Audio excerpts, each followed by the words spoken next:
My dear students, আমি তোমাদের Subhadeep sir. Welcome back to my channel digital coaching class. আজকে আমরা পড়ব নবম শ্রেণীর ভূগোল। আমরা আগে নবম শ্রেণীর ভূগোলে কি পড়েছিলাম বলো তো? পড়েছিলাম আবর্তন, গতি, অক্ষ, এগুলো পৃথিবীর আবর্তন গতির সাপেক্ষে প্রমাণ আমরা পড়েছি। এর আগের ভিডিওতে তোমরা দেখে নেবে। এটা আবর্তন গতির ফলাফল পড়েছি। তো আবর্তন গতি মোটামুটি ক্লিয়ারেন্স, সমস্ত পুরো ক্লিয়ার হয়ে গেছে আশা করছি তোমাদের কাছ থেকে। তো এবারে আবর্তন গতি হয়ে গেলে তাহলে কি পড়বো? আবর্তন গতি হয়ে গেলে আমরা তো আরেকটা গতি আছে বলেছিলাম, পরিক্রমণ গতি। তো আজকের আলোচনা মেনলি সমস্ত কিছু পরিক্রমণ গতি ওরিয়েন্টেড জিনিস। ফার্স্ট তাহলে আমরা জেনে নেব যে পরিক্রমণ গতি কাকে বলে। পৃথিবীর নিজ অক্ষকে বেষ্টন করে ঘুরতে ঘুরতে নির্দিষ্ট পথে নির্দিষ্ট গতিবেগে, নিজ অক্ষর চারপাশে বেষ্টন করতে করতে নির্দিষ্ট পথে নির্দিষ্ট গতিবেগে নির্দিষ্ট সময়ে সূর্যের চারিপাশে প্রদক্ষিণ করাকে বলা হয় পরিক্রমণ গতি। যদি আরেকটু ছোট করে ক্লিয়ারভাবে বলি তাহলে যে গতির সাহায্যে পৃথিবী নিজ অক্ষের চারিপাশে নির্দিষ্ট সময়ে নির্দিষ্ট গতিতে নির্দিষ্ট পথে সূর্যকে প্রদক্ষিণ করে তাকে, সেই গতিকে বলা হয় পরিক্রমণ গতি। মনে রাখতে হবে নির্দিষ্ট সময়, নির্দিষ্ট গতি এবং নির্দিষ্ট সময়ে সূর্যকে প্রদক্ষিণ করে তাকে বলা হচ্ছে, যে গতির সাহায্যে তাকে বলা হচ্ছে পরিক্রমণ গতি। তো ফার্স্ট সংজ্ঞাটা আশা করছি বোঝাতে পেরেছি, সৌর পরিক্রমণ গতির সংজ্ঞা। নেক্সট হবে সৌর বছর। দেখো, আবর্তন গতি যখন পড়িয়েছিলাম আমরা পড়েছি যে সৌর দিন, যখন পরিক্রমণ গতি পড়ছি তখন পড়া হচ্ছে সৌর বছর। অ্যাকচুয়ালটা মাথায় রাখবে, আবর্তনের সঙ্গে কিন্তু দিনের সম্পর্ক আছে আর পরিক্রমণের সঙ্গে কিন্তু বছরের সম্পর্ক আছে। এটা মাথায় রাখতে হবে তোমাদেরকে, বারবার করে বললাম। তাহলে নেক্সট 2 নম্বর আমরা যে বিষয়টা নিয়ে পড়বো সেটা হচ্ছে সৌর বছর। সেটা ব্যাপারটা কি বলছে? কোনো নির্দিষ্ট দাগিমা রেখা যে নির্দিষ্ট সময়ের ব্যবধানে, কোনো নির্দিষ্ট দাগিমা রেখা যে নির্দিষ্ট সময়ের ব্যবধানে কক্ষপথের নির্দিষ্ট স্থানে পৌঁছে একবার পরিক্রমণ করে তাকে সৌর বছর বলা হয়। অর্থাৎ ব্যাপারটা এইরকম, সূর্যকে স্থির বিন্দু হিসাবে ধরে পৃথিবী সূর্যের চারিপাশে যে সময়ে একবার পূর্ণ পরিক্রমণ করে তাকে বলা হয় সৌর বছর। বুঝা গেল?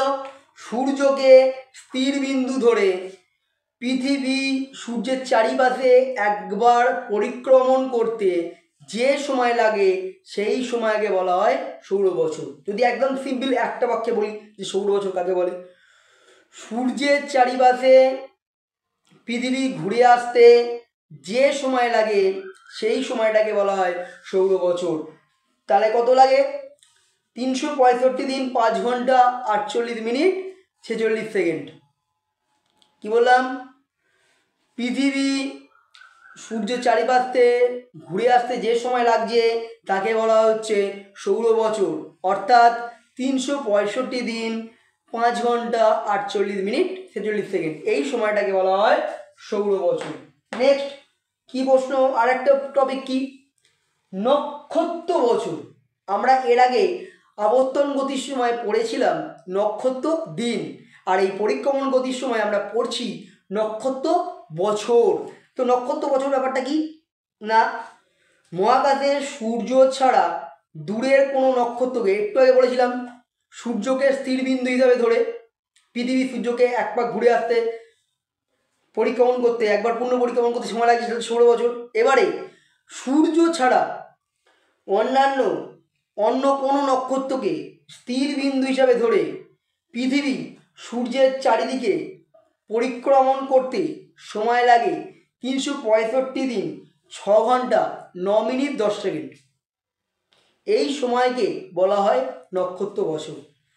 সূর্য ছাড়া অন্য কোনো নক্ষত্রকে স্থির বিন্দু হিসাবে ধরে পৃথিবী সূর্যের চারিপাশে সম্পূর্ণ পরিক্রমণ করতে সময় লাগে 365 দিন 6 ঘন্টা 9 মিনিট 10 সেকেন্ড। এই সময়টাকে বলা হয় নক্ষত্র বছর। মনে রাখবে সৌর বছর আর নক্ষত্র বছরের মধ্যে ডিফারেন্সটা মেন কি না, সৌর বছরে সূর্যকে স্থিরবিন্দু হিসাবে ধরে সূর্যের চারিপাশে পাক খাচ্ছে, সম্পূর্ণ পাক খাচ্ছে। আর নক্ষত্র বছরের ক্ষেত্রে কিন্তু ঠিক উল্টোটা, সূর্য ছাড়া অন্য কোনো একটি নক্ষত্রকে স্থিরবিন্দু হিসাবে ধরে যখন পৃথিবী সূর্যের চারিপাশে পাক খাচ্ছে, সম্পূর্ণ পাক খেতে সময় লাগে কত 365 দিন 6 ঘন্টা কত মিনিট 9 মিনিট 10 সেকেন্ড। এই সময়টাকে বলা হচ্ছে নক্ষত্র বছর। নেক্সট ব্যাপারটা আমরা পড়বো অধিবর্ষ। দেখো অধিবর্ষ কথাটা কিন্তু তোমরা নাও শুনতে পারো, এর একটা ইংলিশ কথা আছে লিপ ইয়ার, নিশ্চয়ই শুনেছ।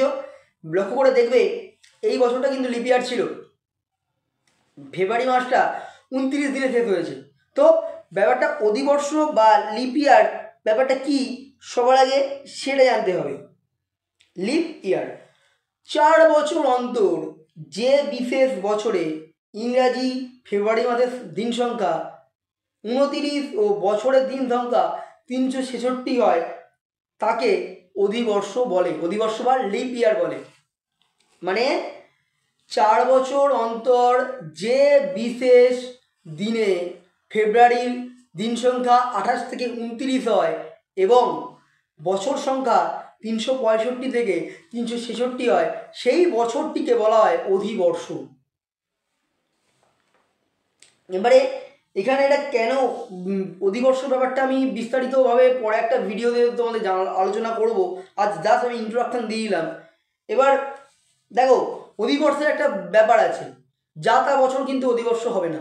অধিবর্ষগুলোকে 4 দিয়ে ভাগ করলে মিলতে হবে, মাথায় রাখতে হবে।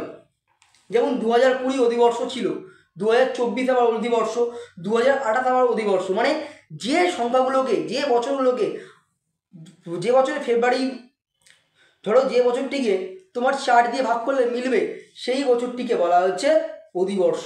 দেখো 2024 4 দিয়ে ভাগ করে, 2027 কি যায় না, হবে না, 2028, তাহলে অধিবর্ষ বোঝা গেল। মানে যে দিনটা ফেব্রুয়ারি 29 হবে বছর, যে দিনটা এবং বছরের সংখ্যাটা একদিন বেড়ে যাবে, সেই বছরটাকে বলা হচ্ছে অধিবর্ষ। নেক্সট আমরা পড়ব যে বর্ষ ও অধিবর্ষের মধ্যে পার্থক্য কী। দেখো আমরা তো বর্ষ মানে কি বছর, তাহলে অধিবর্ষ আর বর্ষ দুটোর মধ্যে ডিফারেন্সটা কোথায়, what is the different year and lip ইয়ার। তো পার্থক্য বলতে গেলে ফার্স্ট 1 নম্বর পার্থক্যের বিষয় কি হতে পারে, 1 নম্বর পার্থক্যের বিষয় হতে পারে যে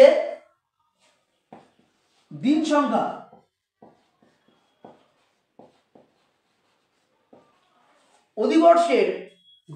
অধিবর্ষের সময় বর্ষের দিন সংখ্যা হয় 366 দিন আর বর্ষের দিন সংখ্যা হয় 365 দিন।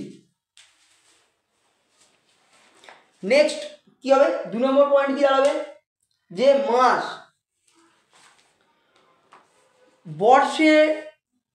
বর্ষের বেলায় ফেব্রুয়ারি মাস 28 দিনে হয় এবং অধিবর্ষে ফেব্রুয়ারি মাস 29 দিনে হয়। তাহলে একটা হচ্ছে দিন সংখ্যা, 2 হচ্ছে মাস, 3 বিভাজ্যতা। বর্ষগুলিকে 4 দিয়ে ভাগ নাও করা যেতে পারে, অনেক সময় যায় না, বাট অধিবর্ষকে 4 দিয়ে ভাগ করা যায়। 3টে পার্থক্য মেনলি।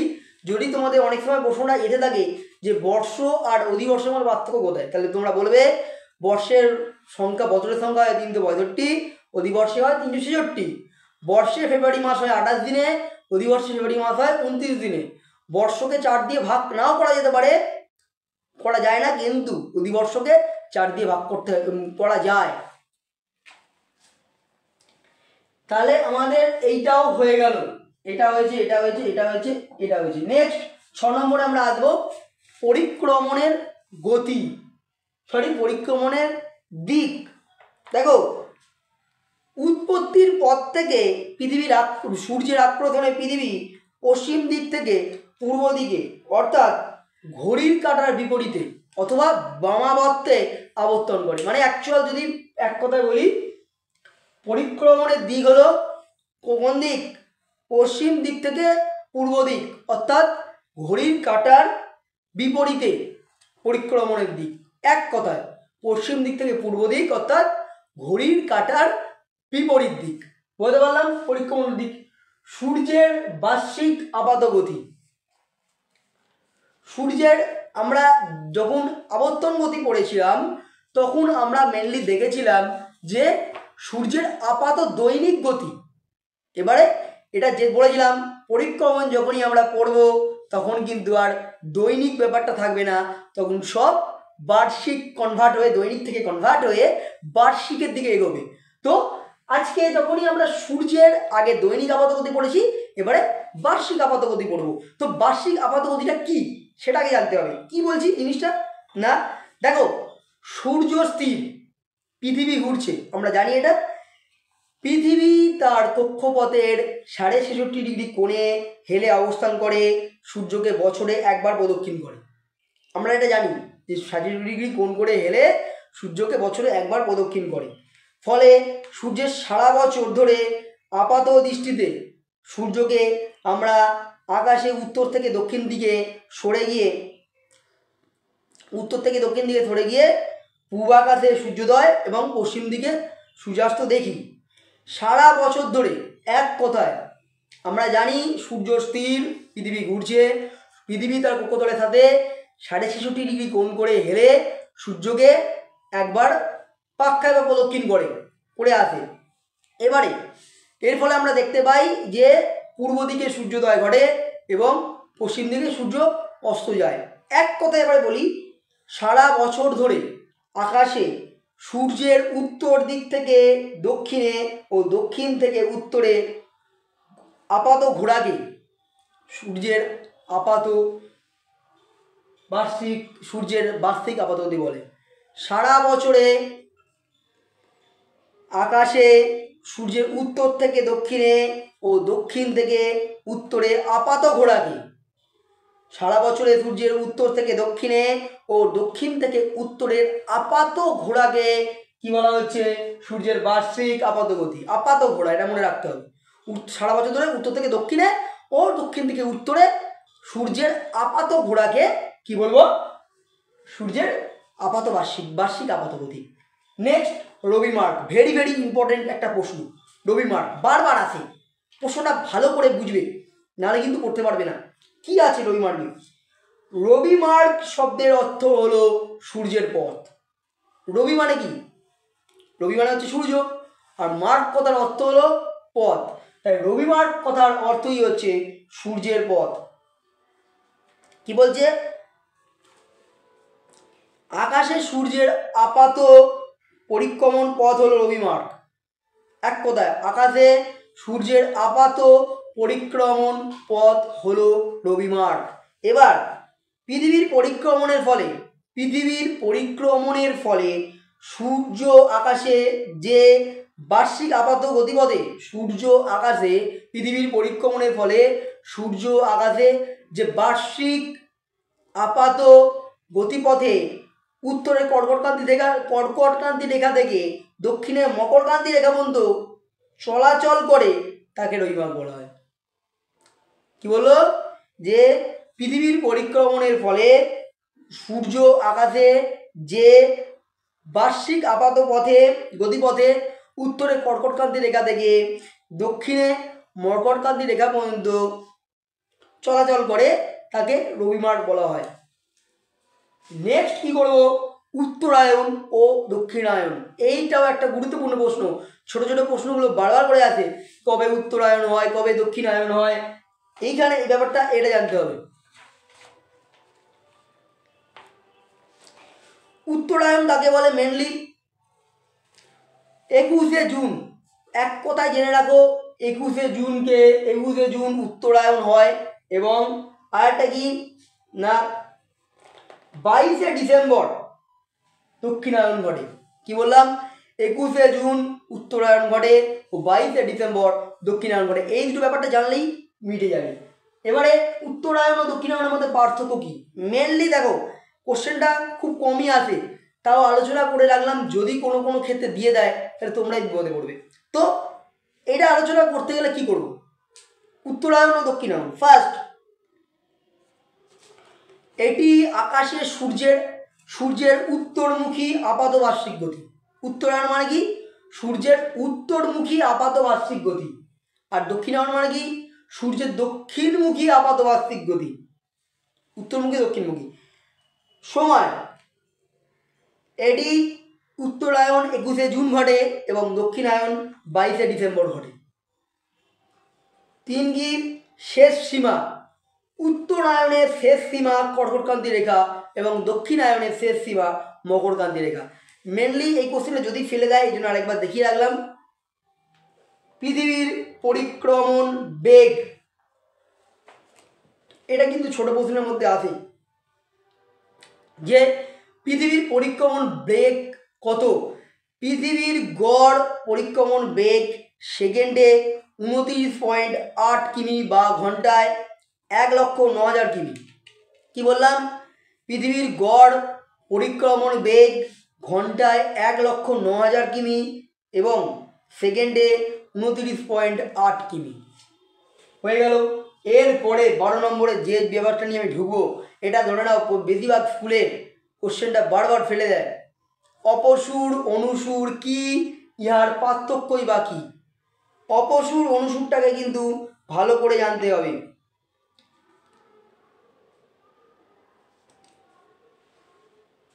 অপসুর কথার অর্থই হচ্ছে সূর্য থেকে দূরে, অর্থাৎ এটার সংজ্ঞাটা কী দাঁড়াবে?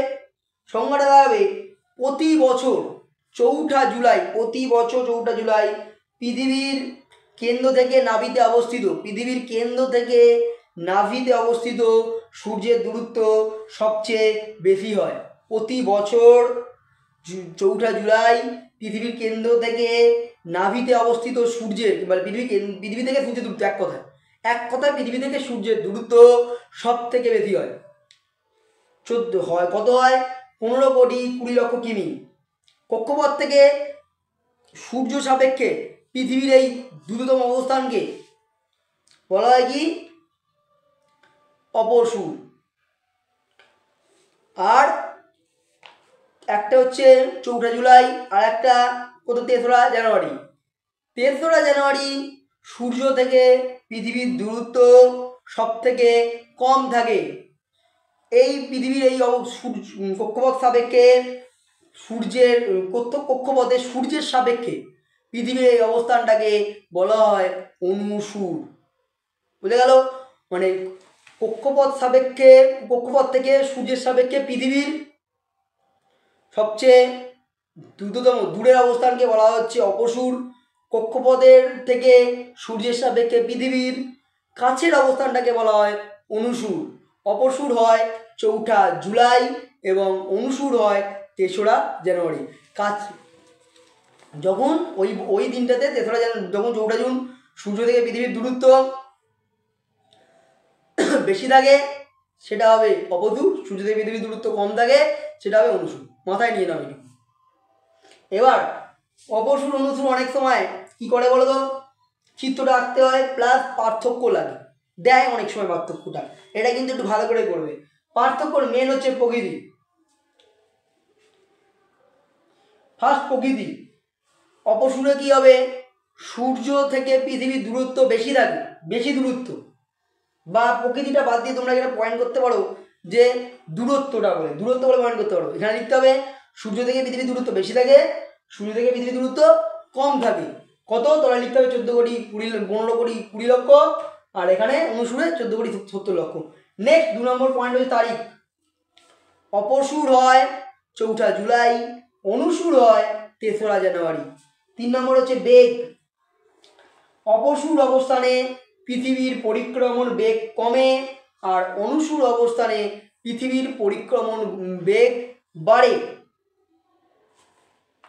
লাস্টে আমি একটা জিনিস দিতে পারিনি এখানে, তাও বলে রাখি। সূর্য অপসুর অবস্থানে সূর্যকে কিছুটা ছোট দেখায় এবং অনুসুর অবস্থানে সূর্যকে কিছুটা বড় দেখায়। এই 4টে পয়েন্ট যদি তোমরা দাও দেখবে আমি তার সঙ্গে যদি আঁকাটা থাকে, এই আঁকাটা অপসূর অবস্থান, অনুসূর অবস্থান, এই আঁকাটা যদি তোমরা দিতে পারো তাহলে দেখবে 4-এ 4ই পাচ্ছ। আশা করি প্রতিটা পয়েন্ট, আজকে কী কী পয়েন্ট আলোচনা করলাম আরেকবার একবার আলোচনা করে দিই। ফার্স্ট পরিক্রমণ গতির সংজ্ঞা পড়েছি আমরা, তারপরে সৌর বছর পড়েছি, তারপরে নক্ষত্র বছর পড়েছি, সৌর বছর নক্ষত্র বছর ব্যাপারটা কি বুঝিয়েছি, অধিবর্ষ ব্যাপারটা কি, আর অধিবর্ষ আর এমনি বর্ষ লিপ ইয়ার আর ইয়ার মধ্যে পার্থক্যটা বুঝিয়েছি, পরিক্রমণের দিক কোন দিক থেকে কোন দিকে ঘোরে সেটা, সূর্যের বার্ষিক আপাত গতি তোমাদের পড়ানো হয়েছে। এরপরে রবিমার্গ সূর্যের পথ যাকে বলা হয়, উত্তরায়ণ দিক দক্ষিণায়ন কোন কোন দিনে ঘটে সেটা বলেছি, এবং উত্তরায়ণ দক্ষিণায়নের পার্থক্য বোঝানো হয়েছে। এরপরে পরিক্রমণের বেগ কত সেটা বোঝানো হয়েছে। লাস্ট আরেকটা ইম্পর্টেন্ট প্রশ্ন পড়িয়েছি তোমাদেরকে এখন, যে অপসূর অনুসূর কি এবং তার পার্থক্য। আশা করি পুরো পরিক্রমণের চ্যাপ্টারটা আমি বেশিরভাগটাই আজকে বুঝিয়ে দিলাম। নেক্সট ক্লাসে আমি পরিক্রমণ গতির ফলাফল আলোচনা করব, আরও কিছু চ্যাপ্টারটা আরও কিছু পড়িয়ে ইম্পর্টেন্ট কিছু শর্ট প্রশ্ন আমি দেব, দিয়েই প্রথম চ্যাপ্টারটা শেষ করব। আমি আশা করছি প্রতিটা পয়েন্ট আমি তোমাদেরকে বোঝাতে পেরেছি ঠিকঠাক করে। যদি বুঝতে না পারো তাহলে অবশ্যই কমেন্ট করে জানাও কোনখানটা বুঝতে পারোনি, আমি বোঝাবার চেষ্টা করব। আর আরেকটা কথা, যদি ভিডিওটি ভালো লাগে থাকে তাহলে লাইক করো, কমেন্ট করো, আর প্রচুর প্রচুর শেয়ার করো। তুমি যদি আমার চ্যানেলে নতুন হও তাহলে চ্যানেলটিকে সাবস্ক্রাইব করে বেল আইকনটা বাজিয়ে দাও। সেক্ষেত্রে আরও অনেক এইরকম হিস্ট্রি, জিওগ্রাফি, বেঙ্গলির অনেক তোমরা প্রশ্ন উত্তর পেয়ে যাবে, নতুন করে আর টিচার লাগবে না। ওকে, এই প্রশ্নগুলো থেকে নোটস তৈরি করো। ফিরে আসছি আরও একটা নতুন ভিডিও নিয়ে। আরও একবার একটা জিনিস বলে রাখি, আমাদের টেলিগ্রাম চ্যানেল চালু হয়েছে এবং হোয়াটসঅ্যাপ চ্যানেল ডিসক্রিপশন বক্সে পিন কমেন্টে আমরা লিঙ্ক দিয়ে দেবো। আর আরেকটা জিনিস যেটা তোমাদেরকে বলার, অনলাইন ক্লাস করানো আমরা চালু করেছি খুব স্বল্প মূল্যে, খুব অল্প টাকায়। 8 থেকে 12 পর্যন্ত সমস্ত বিষয়, বিশেষ করে বেঙ্গলি হিস্ট্রি, জিওগ্রাফি এবং আরও অনেক বিষয়ে তোমরা পড়তে পারবে। পড়তে হলে অবশ্যই আমার নিচে ডিসক্রিপশন বক্সে দেওয়া নাম্বারটাতে, পিন কমেন্টে যে নাম্বার দেওয়া আছে ফোন নাম্বারে যোগাযোগ করো।